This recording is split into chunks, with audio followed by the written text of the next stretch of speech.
अनुकृति गुसाई रावत हमारे साथ मौजूद है इस समय। बहुत बहुत स्वागत है आपका अनुकृति। क्या लग रहा है इस समय भीड़ देखकर?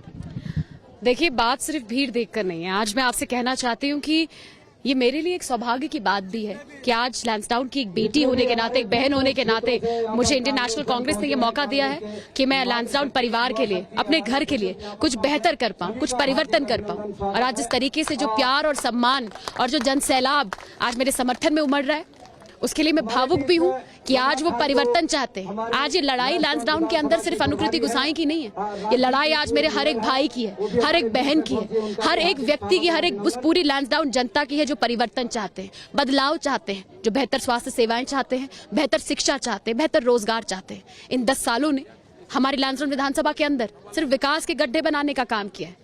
अगर आप सड़कों की हालत नैनीडांडा रिखणीखाल ब्लॉक में देखोगे, स्वास्थ्य सेवाओं को अगर आप हमारी पूरी विधानसभा में देखोगे, शिक्षा व्यवस्था को देखोगे, तो मैं सोचती हूँ आपको भी लगेगा कि इन 10 सालों ने वाकई हमारे ब्लॉक को कितने पीछे, हमारी विधानसभा को कितने पीछे धकेल दिया है। और आज लोग तैयार हैं इस परिवर्तन के लिए। और मैंने देखा है, चाहे बर्फ गिर रही हो, चाहे ठंड हो, आप तो जानते हैं कि हमारा जो ये भौगोलिक स्थिति पूरी विधानसभा के अंदर कितने दूर दूर लोगों के घर हैं, वहां से चलकर अगर सड़कों पे मेरा इंतजार रात को 8-8 बजे तक लोग कर रहे हैं, तो उस बात से मुझे अंदाजा लग रहा है कि आज परिवर्तन के लिए लोग कितना तैयार है, बदलाव के लिए लोग तैयार हैं। अनुकृति, अक्सर देखने में ये आता है कि एक प्रेग्नेंट लेडी रास्ते में जाते जाते दम तोड़ देती है या फिर बच्चे को सड़क पर जन्म दे देती है।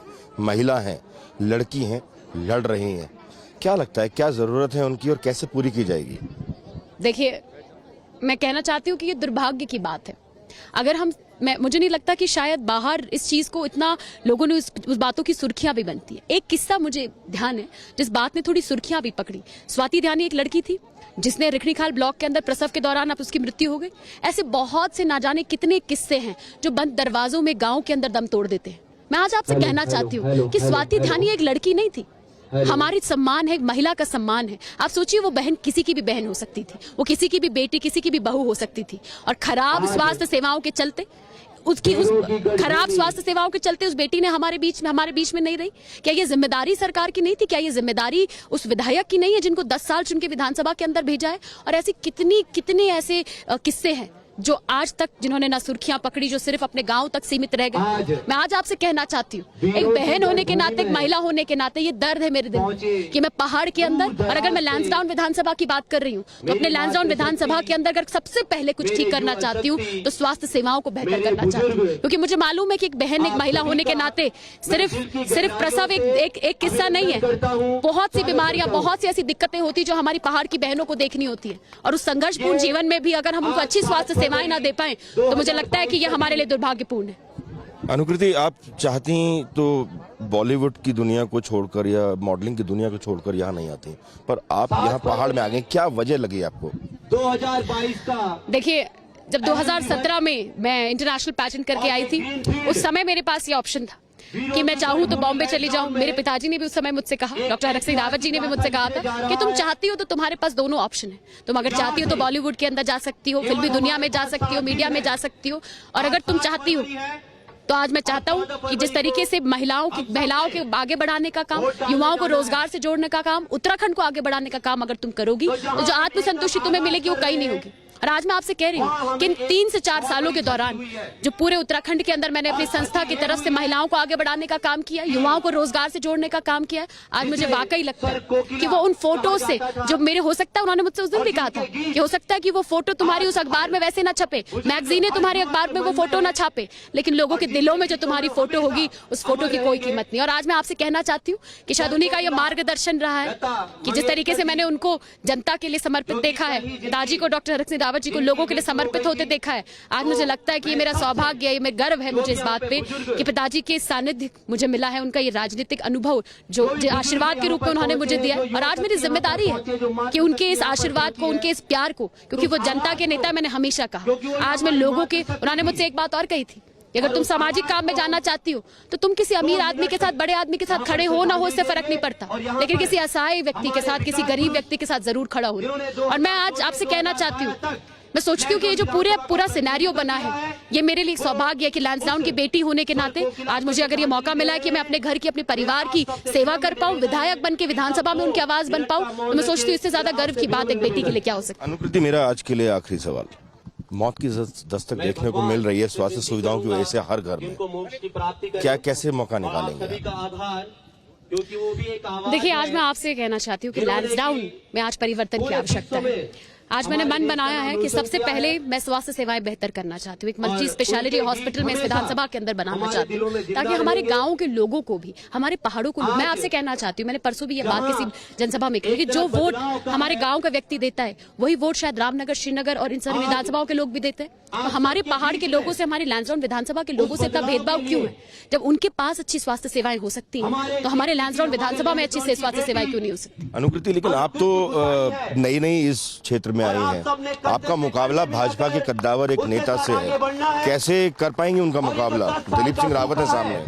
देखिए, मैं आपसे ये कहना चाहती हूँ कि आज मेरा मुकाबला उनसे नहीं है, आज लैंसडाउन की जनता से उनका मुकाबला है। आज लैंसडाउन की जनता से उनका मुकाबला है, जिस परिवर्तन के लिए आज लैंसडाउन की जनता उनके विरोध में खड़ी है। आज उनका मुकाबला, आज अनुकृति गुसाई अकेले चुनाव नहीं लड़ रही, आज अनुकृति गुसाई के साथ वो सारी माताएं बहनें, वो सारे युवा, वो सारे बुजुर्ग, आज पूरी जनता परिवर्तन के लिए चुनाव लड़ रही है। और मैं आपको यकीन दिलाना चाहती हूँ, ये परिवर्तन आप देखिएगा कि लैंसडाउन विधानसभा के अंदर जरूर आए। आज तक से बात करने के लिए बहुत बहुत शुक्रिया।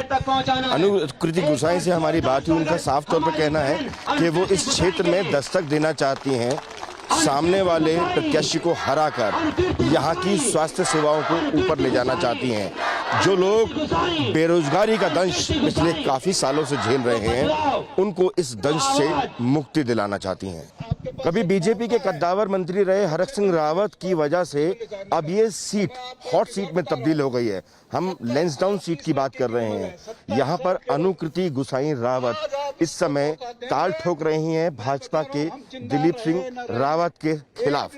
उनका साफ तौर पर यह कहना है कि कुछ मुद्दे ऐसे हैं जिनके बारे में जानने की बेहद सख्त जरूरत है, क्योंकि लोगों के लिए सबसे ज्यादा जरूरी है स्वास्थ्य सुविधाओं के बारे में सही चीजें प्राप्त होना, जो अभी तक सरकारों में नहीं हो पा रही है।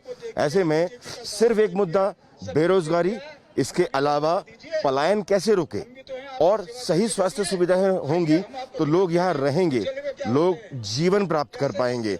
पलायन की वजह से लोग यहाँ रुकेंगे और यहाँ रुकेंगे तो प्रदेश का विकास भी होगा। ऐसा ही मानना है यहाँ के लोगों का, जो लैंसडाउन की जनता कहलाते हैं। लैंसडाउन बेहद ठंडा इलाका कहा जाता है, आर्मी बेस्ड इलाका है, लेकिन इस दौरान इस सीट पर बहुत जबरदस्त तरीके से तपिश देखने को मिल रही है। मामला हरक सिंह रावत से जुड़ा हुआ है। 90 के दशक से लगातार राजनीति करते हैं हरक सिंह रावत। इस बार चुनाव मैदान में नहीं है किसी भी पार्टी से, फिर चाहे वो कांग्रेस हो या फिर वो बीजेपी हो, लेकिन इस बार उन्होंने अपनी पुत्र वधू को मैदान में उतरवाया है और यही वजह है कि ये सीट बेहद गर्म होती चली जा रही है। चुनावी माहौल है और ऐसे में यह बहुत सारे लोग हमारे साथ हैं, बात करने की कोशिश करते हैं उनसे। सर, क्या नाम है आपका? मेरा नाम जनार्दन रवानी। लैंसडाउन के क्या मुद्दे हैं इस समय? लैंसडाउन के मुद्दे क्या बताऊं यार, क्या आप बताइए जरा। कई समस्याएं सर, बिजली, पानी, अन्न, कई रोजगार का कई मुद्दे हैं और यहाँ के लोगों को सड़क के मुद्दे हैं या महंगाई की परेशानी है, महंगाई की है एक। क्या लगता है 2000 में राज्य अलग हुआ और उसके बाद से लगातार ये परेशानियां कम नहीं हुई हैं क्या? परेशानियां कम, कहीं कहीं थोड़ा रोड बनी है, लेकिन पूरी परेशानियां तो कम कभी हो ही नहीं सकती हैं। ये तो संभव नहीं है कि पूरी परेशानियां इकट्ठे साथ हो जाए, पर धीरे धीरे जो विकास होना चाहिए था उतना हो नहीं रहा हो। जो मेन चीज़ें हैं जैसे रोडों की हालत है या कुछ भी है, सही नहीं है, कहीं भी गड्ढे पड़े हैं, कहीं कुछ है।